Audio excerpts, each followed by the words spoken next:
जो है इनमें आपको 3-3 अंतर लिखने हैं। उसके बाद देखिए सेकंड क्वेश्चन।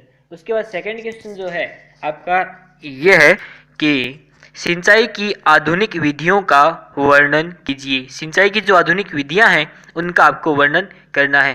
कौन कौन सी विधियां हैं इसकी, लगभग 3 विधियों को या 2 विधियों को आपको कम से कम याद रख के 2-3 कम से कम अच्छी तरीके से आपको याद रखना है। ड्रिप तंत्र विधि, सिंचाई की विधि, ठीक है, बूंद बूंद सिंचाई की विधि, जो भी है आपको इनको जो है याद रखना है।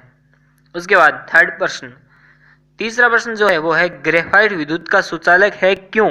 यानी ग्रेफाइट जो है विद्युत का सुचालक होता है, क्यों होता है, आपको इसे स्पष्ट करना है, ये बताना है कि ग्रेफाइट विद्युत का सुचालक क्यों होता है। उसके बाद चौथा क्वेश्चन, चौथा प्रश्न ये है कि मिश्र धातु किसे कहते हैं। मिश्र धातु जो होती है वो क्या होती है, या मिश्र धातु किसे कहते हैं, ये आपका चौथा प्रश्न। अगला प्रश्न पांचवा प्रश्न है थर्मोसेटिंग प्लास्टिक क्या है। थर्मोसेटिंग प्लास्टिक क्या है, थर्मोप्लास्टिक व थर्मोसेटिंग में अंतर स्पष्ट कीजिए। थर्मोप्लास्टिक व थर्मोसेटिंग प्लास्टिक में अंतर स्पष्ट कीजिए। तो ये मैं जल्दी इसलिए बोल रहा हूँ ताकि जल्दी से अपना पूरे हो जाए, वीडियो ज्यादा लंबा नहीं हो ना।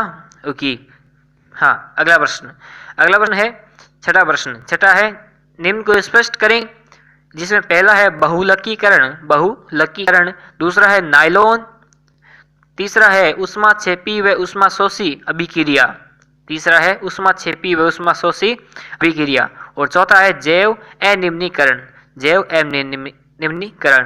ठीक है, अगर आगे सातवां, रासायनिक अभिक्रिया के गुणधर्म लिखो।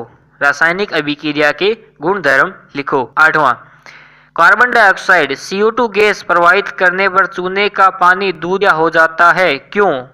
यानी चूने के पानी में कार्बन डाइऑक्साइड गैस प्रवाहित करने पर वह दूधिया हो जाता है क्यों, इसका आपको कारण लिखना है, कारण स्पष्ट करना है।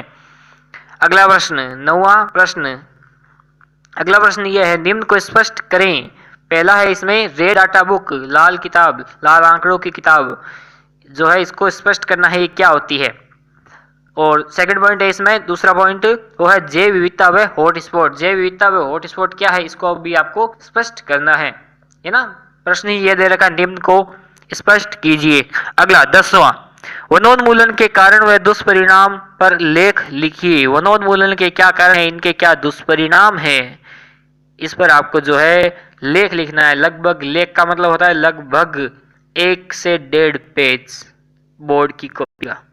ठीक है, आगे 11वां प्रश्न, और एक बात ध्यान रखिएगा, जिसमें आपको चित्र बनाने हो, साइंस में जो चित्र है, डायग्राम है, वही मोस्ट है। अगर वो बना दिए तो आपने कुछ ही लिखा, वो सामने वाला एग्जामिनर वो नहीं देखेगा कि आपने क्या लिखा उसमें, सिर्फ ये देखेगा कि आपने चित्र बनाया है, कैसा बनाया है, चित्र अच्छा बनाया है और उसमें अच्छी तरीके से उसका नामांकन कर दिया है, तो आपको पूरे में से पूरे नंबर मिलेंगे। आपने बहुत अच्छी तरीके से लिखा है परंतु उसका चित्र नहीं बनाया है तो आपका नंबर कट सकता है, और एग्जामिनर चाहे तो नंबर बहुत ही कम दे सकता है। जैसे मान लीजिए कोई 3 नंबर का क्वेश्चन है, उसमें आपने चित्र नहीं बनाया है, सिर्फ लिखा लिखा विवरण दिया है, तो आपका जो 1.5 नंबर भी बहुत मुश्किल से आ सकता है।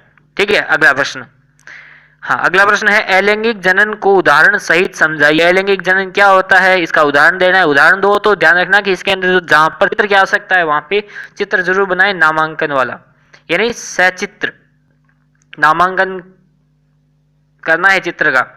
ठीक है, अगला प्रश्न है पुष्प का नामांकित चित्र बनाइए। पुष्प जो है क्या होता है, पुष्प दल, बाह्य दल, दलपुंज, इनका सारा, स्त्री केसर, पुंकेसर, हाँ ये सारे, डंठलवा, हाँ पत्तियां, और सारा बना के इसका नामांकन करना है। ठीक है, अगला प्रश्न, अगला लिखिए, स्पष्ट करें आनुवांशिकता के नियम। पहला पॉइंट है इसमें आनुवांशिकता के नियम। सेकंड है स्वपरागण व परपरागण में अंतर। स्वपरागण और परपरागण क्या होता है, इनमें अंतर आपको स्पष्ट करना है। ठीक है, अगला रक्त समूह यानी रुधिर वर्ग क्या होते हैं, कितने प्रकार के होते हैं, हाँ AB O, ये चारों लिखने हैं। ठीक है, और कौन किसको दे सकता है, कौन किससे ले सकता है, इसमें भी ये बताना आपको। और एक बार और कह रहा हूं मैं, जहां पे कोई भी रेखा चित्र हो वो तो जरूर बनाना है, चाहे वो पूछे, चाहे क्वेश्चन में नहीं पूछे, चाहे क्वेश्चन में पूछे, चाहे नहीं पूछे। ठीक है, जरूर बनाना है। अगला प्रश्न, ये इसी में अगला पॉइंट है रक्त के कार्य। रक्त के क्या क्या कार्य होते हैं वो आपको बताने हैं। ओके, शरीर में रक्त के क्या क्या कार्य होते हैं। अगला प्रश्न 14वां प्रश्न, HIV का चित्र बनाइए, टीकाकरण क्या है। इसी एक प्रश्न के अंदर दो प्रश्न इंक्लूड हैं, HIV का चित्र बनाइए और टीकाकरण क्या है। टीकाकरण क्या होता है, HIV का चित्र बनाना है। अगला प्रश्न है एड्स क्या होता है, एक्वायर्ड इम्यूनो डेफिशिएंसी सिंड्रोम, है ना, रोग, HIV, एड्स, ठीक है। एड्स और HIV या ध्यान आ रहा है ना, हाँ, एड्स का आपको समझाना है, एड्स क्या है। सेकंड पॉइंट, ऊर्जा स्रोत क्या है, स्पष्ट करना है आपको। उसके बाद थर्ड, हीमोफीलिया क्या है, ठीक है। 16वां प्रश्न, अगला प्रश्न, ऊर्जा रूपांतरण को समझाइए। ऊर्जा रूपांतरण क्या होता है, इसको आपको समझाना है। ऊर्जा रूपांतरण, ऊर्जा प्लस रूपांतरण। मैं आपको पिछले सेशन में यानी पिछले वीडियो में आपको बताया था कि कोई भी शब्द हो आपको उसका नहीं पता हो, मान लो ऊर्जा रूपांतरण पढ़ा ही नहीं मैंने क्या होता है, तो अगर आप मान लो आप सिंपल सी डेफिनेशन देना चाहो, अगर मान लो प्रश्न आ गया 2 नंबर का 3 नंबर का, अब इसको आपके अंदर कुछ नहीं आता, आप इसे छोड़ना भी नहीं चाहते, तो क्या करोगे, इसका संधि विच्छेद करोगे और संधि विच्छेद के अनुसार जो भी इसका बाद में इसका संधि विच्छेद करके समास बनाओगे, जो इसका समास बन रहा है ना, जैसे बन रहा है वो टेक दो, सीधा उसको लगा दो, हाँ चिपका दो, है ना। ऊर्जा प्लस रूपांतरण यानी ऊर्जा का रूपांतरण है, ऊर्जा रूपांतरण, ठीक है। अगला प्रश्न है 17वां प्रश्न, स्थितिज ऊर्जा व गतिज ऊर्जा में अंतर लिखें। स्थितिज ऊर्जा और गतिज ऊर्जा में आपको अंतर लिखना है, कोई दो अंतर आपको लिखने हैं। अगला प्रश्न 18वां, संक्षिप्त विवरण दीजिए। संक्षिप्त विवरण लिखना है आपको। उसमें पहला पॉइंट है परमाणु ऊर्जा, सेकंड प्रकाश ऊर्जा। पहला क्या, परमाणु ऊर्जा, यानी परमाणु ऊर्जा क्या होती है। सेकंड है प्रकाश ऊर्जा, प्रकाश की ऊर्जा, प्रकाश ऊर्जा क्या होती है। सी, जीवाश्म ईंधन क्या होता है, ठीक है। अगर कुछ भी नहीं आए तो क्या है, सीधा वही फॉर्मूला पहले वाला, क्या करना है, जीवाश्म प्लस ईंधन, और जीवाश्म का बड़ा जीव प्लस असम, यानी उसके जो हड्डियां उसका जो बचने वाला है ना, वही, हाँ ठीक है, जीवाश्म ईंधन। अगला डी है इसका परंपरागत स्रोत। इसका परंपरागत स्रोत क्या होते हैं वो भी आपको इसमें स्पष्ट करना है। चलिए अगला है 19वां प्रश्न है ध्वनि की प्रबलता का मात्रक लिखो। ध्वनि की प्रबलता का मात्रक क्या होता है वो आपको लिखना है। अगला प्रबलता व तारत्व को स्पष्ट कीजिए। प्रबलता व तारत्व क्या होते हैं इनको आपको स्पष्ट करना है। मैं एक बार पुनः बता दूं आपको, ये जो 8वीं बोर्ड की परीक्षा है उसमें महत्वपूर्ण प्रश्नों को मैं आपसे बताने जा रहा हूं, ठीक है। तो इनको आप एक बार लिख लीजिए या इस वीडियो को डाउनलोड कर लीजिए अपने यूट्यूब के अंदर, ताकि इसको आप बार बार जो देख सको रिपीटेशन में देख सको, ठीक है। अगर डाउनलोड नहीं करोगे तो बार बार देखोगे तो क्या आपका नेट खर्च होगा, ठीक है, और फालतू में मेरे व्यूअर्स और बढ़ोगे, ठीक है।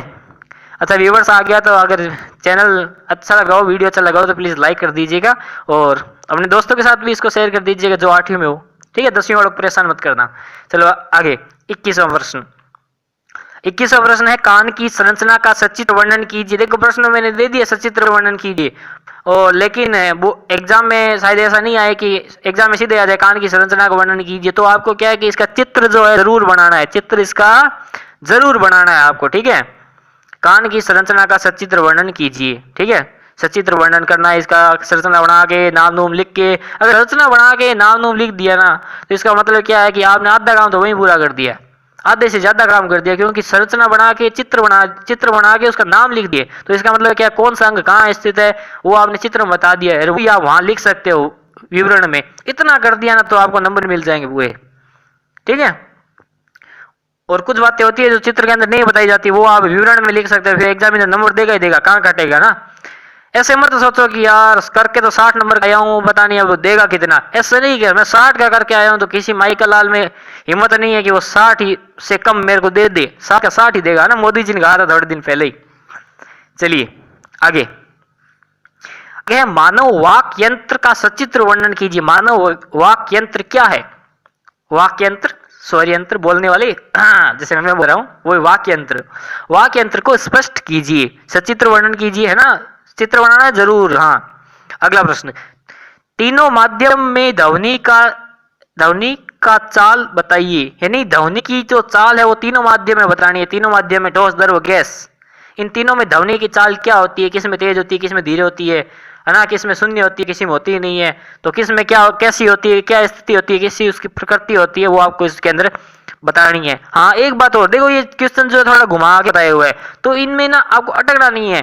जैसे आपको समझ आए क्वेश्चन कर देना है, उसको थोड़ा समझने की कोशिश करना है। एक बार समझ नहीं आए दूसरी बार समझना, दूसरी बार नहीं आए तो तीसरी बार, और समझ में जरूर आएगा। लगभग आ जाता है, पहले बार में ही समझ में आ जाता है, आप तीसरी बार पढ़ने की जरूरत नहीं है। चलिए अगला प्रश्न, अगला प्रश्न है विद्युत धारा के, चलिए दोबारा, विद्युत धारा की रासायनिक प्रभाव को स्पष्ट कीजिए। यानी विद्युत धारा जो है उसका रासायनिक प्रभाव क्या क्या होता है वो आपको स्पष्ट करना है, उसकी रासायनिक प्रभाव को आपको स्पष्ट करना है। हो सके तो एक विद्युत परिपथ का चित्र भी बना देना, और विद्युत धारा के जो इलेक्ट्रोड लगा के आपने रासायनिक प्रभाव दर्शाते हैं वो भी आपको चित्र जो है उसके अंदर बना देना है। एक बार फिर से बता देता हूँ, साइंस के अंदर चित्र जो है मोस्ट है ना, साइंस सब्जेक्ट में चित्र मोस्ट है। चित्र बना दो, आपको ऐसा मान लो कि आपका जो आधा क्वेश्चन यानी जो पूरे 50% नंबर वही मिल गए, यानी 3 नंबर का क्वेश्चन है तो लगभग 1.5 नंबर आपको वही मिल जाएगा, 50% नंबर वही मिल जाएगा। तो चलिए अगला प्रश्न, अगला प्रश्न है विद्युत घंटी की बनावट व कार्य प्रणाली समझाइए। विद्युत घंटी की बनावट व कार्य प्रणाली। अब देखिए इसमें बताया नहीं कि चित्र बनाना है, लेकिन इसमें नाम आ गया बनावट। बनावट, बनावट करेंगे तो आप किसी चीज की बनावट बनाओगे तो इसका मतलब उसको चित्र बनाना है। चित्र आपको जरूर बनाना है, एक बार फिर से कह देता हूं मैं, चित्र जरूर बनाना है, ठीक है। हाँ, अगला प्रश्न है, ये रिपीट कर लेते हैं हम दोबारा एक बार। विद्युत घंटी की बनावट व कार्य प्रणाली समझाइए। विद्युत घंटी क्या है, इसकी बनावट व कार्य प्रणाली को समझाना है, ठीक है। उसके बाद अगला प्रश्न, अगला प्रश्न है कृत्रिम उपग्रह किसे कहते हैं। कृत्रिम व प्राकृतिक उपग्रह में अंतर स्पष्ट कीजिए।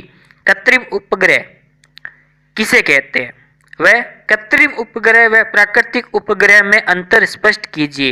यानी कृत्रिम उपग्रह किसे कहते हैं, कृत्रिम व प्राकृतिक उपग्रह में अंतर स्पष्ट आपको करना है, ठीक है। अगला प्रश्न देखिए, अगला प्रश्न, हाँ ओके, अगला प्रश्न है स्पष्ट कीजिए, जिसमें पहला है भू स्थिर उपग्रह।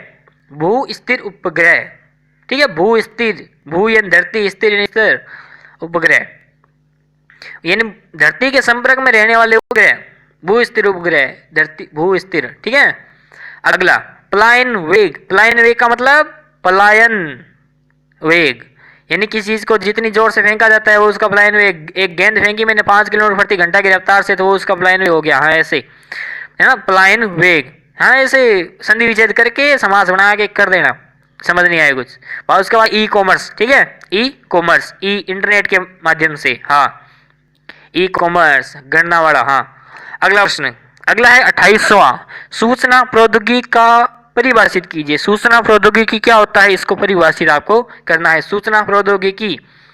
29वां प्रश्न, अगला प्रश्न, प्रकाश के वर्ण विक्षेपण की घटना को समझाइए। प्रकाश की वर्ण विक्षेपण की घटना, वर्ण विक्षेपण, वर्ण का विक्षेपण होना, यानी वर्ण का विक्षेपण जहाँ होता है वो वर्ण विक्षेपण, यानी प्रकाश की किरण आई, प्रिज्म से टकराई, उसके वर्ण का अलग अलग रंग, उसके वर्ण यानी रंग, रंग जो अलग अलग बंट गए तो वो क्या हो गई, वो घटना प्रकाश की वर्ण विक्षेपण की घटना हो गई।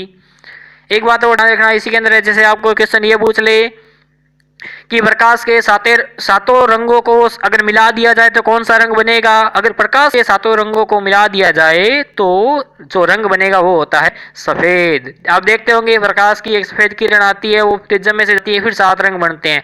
अगर ये प्रोसेस उल्टा हो, जैसे प्रकाश के सातों रंग जो है वो मिल जाए तो कौन सी किरण बनेगी, सफेद किरण बन जाएगी, है ना, ठीक है। अगला प्रश्न है 30वां प्रश्न, हमने अंतिम की तरफ बढ़ रहे हैं। 30वां प्रश्न है स्पष्ट करें। तो पहला है उत्तल व अवतल लेंस में अंतर, और सेकंड पॉइंट है इसमें चक्रवात व तड़ी झंझावट, यानी उत्तल व अवतल लेंस में आपको अंतर लिखना है। हाँ यानी उत्तल और अवतल में अंतर, और चक्रवात व तड़ी झंझावट क्या होता है, इनमें आपको स्पष्ट करना है इनको।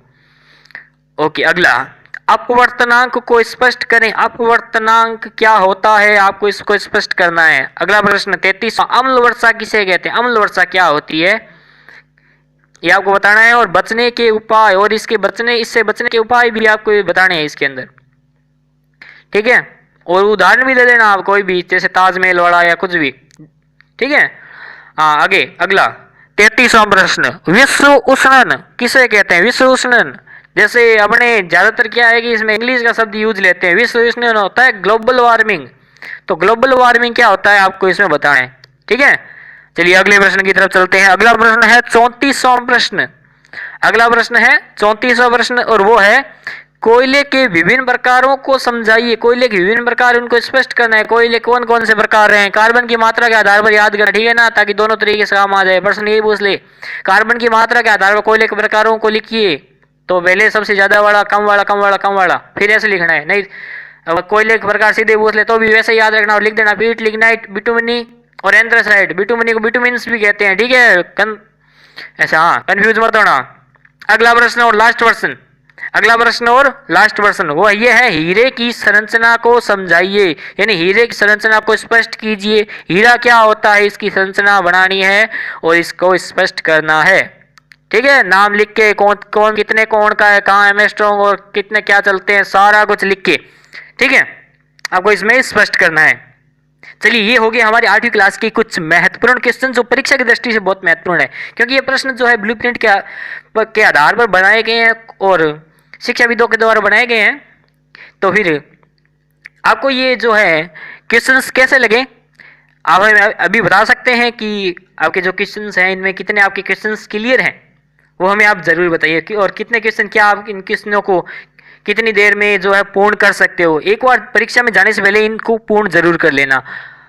और एक बात और, परीक्षा से आते ही इस वीडियो को ऐसे या तो मतलब कहीं अटका के रख लेना, सब्सक्राइब करके रखो तो सब्सक्राइब करके रख लेना, या कहीं से स्क्रीनशॉट एक बार खींच के रख लेना। और परीक्षा से आते ही आप मेरे को बताना कि इस पेपर में से, अभी मैंने जो आपको बताया, इसमें से कितने क्वेश्चन आपने पेपर में करके आए हो, क्योंकि ये क्वेश्चन जो पेपर की दृष्टि से महत्वपूर्ण है। तो ये प्रश्न पेपर में आने ही आने हैं। तो अब बताना कि आपने इन प्रश्नों के आधार पर परीक्षा में कितने प्रश्न हल करके आए हो, ठीक है। यानी अपना फीडबैक परीक्षा का बाद, और अभी तो पहले क्या कहना चाहते हो वो आप अभी दे सकते हो, और परीक्षा के बाद आप जरूर दे